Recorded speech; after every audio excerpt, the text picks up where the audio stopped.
All right, let's talk lenses, because here's the thing that most people get wrong. They spend all their time researching camera bodies and barely think about the glass they're putting in front of it. The lens is what actually determines how your image looks. The body captures it, but the lens shapes it.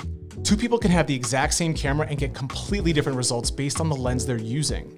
So if you're gonna invest anywhere, this is where it counts.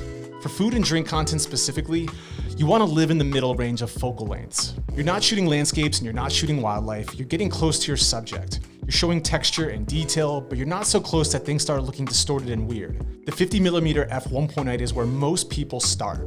Every major manufacturer has one. Canon, Sony, and Nikon.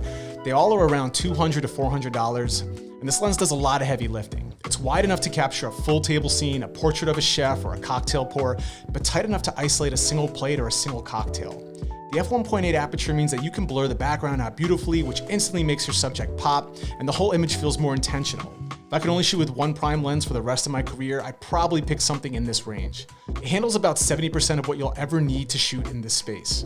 The macro lens, 90mm to 100mm, usually an f2.8, is your detail weapon. This is for the close-up shots that make people stop and zoom in. The condensation dripping down the side of a cocktail, the flaky layers on a croissant, the sugar crystals on a rim, the texture on a seared steak. These are the shots that separate professional work from amateur work because they show a level of detail that the human eye doesn't normally see. You're looking at $500 to $1,000 for a good one. You don't need it on day one, but once you add it to your kit, it opens up a whole new category of content. The telephoto range. An 85mm 1.4 to a 70 to 200mm zoom, the focal length compresses distance in a way that's incredibly flattering.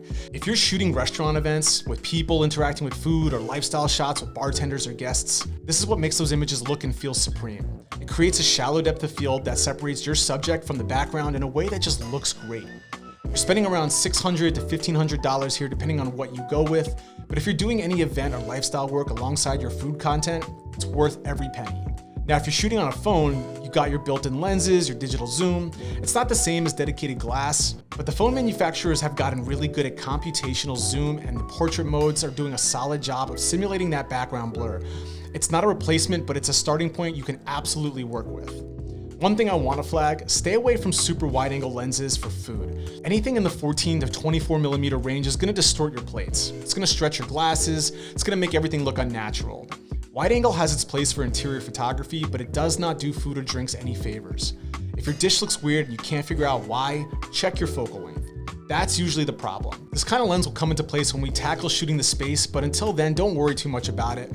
Here's what I'd actually recommend. If you're putting together your first real lens kit, start with one lens. 50mm prime or 24 to 70mm zoom if you want more flexibility.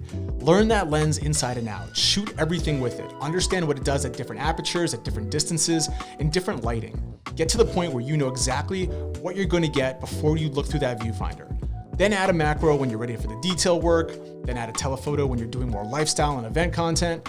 Build the kit as your skills grow, not before. The mistake I see over and over is someone buying 3 lenses at once and never really learning any of them. They're constantly swapping lenses, trying to find the right look instead of just understanding the one that they've got. One lens that you know deeply will outperform 3 lenses that you barely understand every single time. So if you're upgrading from a phone, here's your move. A mirrorless body and a 50mm prime, or if you've got a little more budget, a 24 to 70 f2.8 zoom. Either way, you're looking at somewhere between $2,000 and $3,000 total. That setup will handle the vast majority of food and drink content you'll ever need to create. Master it before you even think about adding more glass.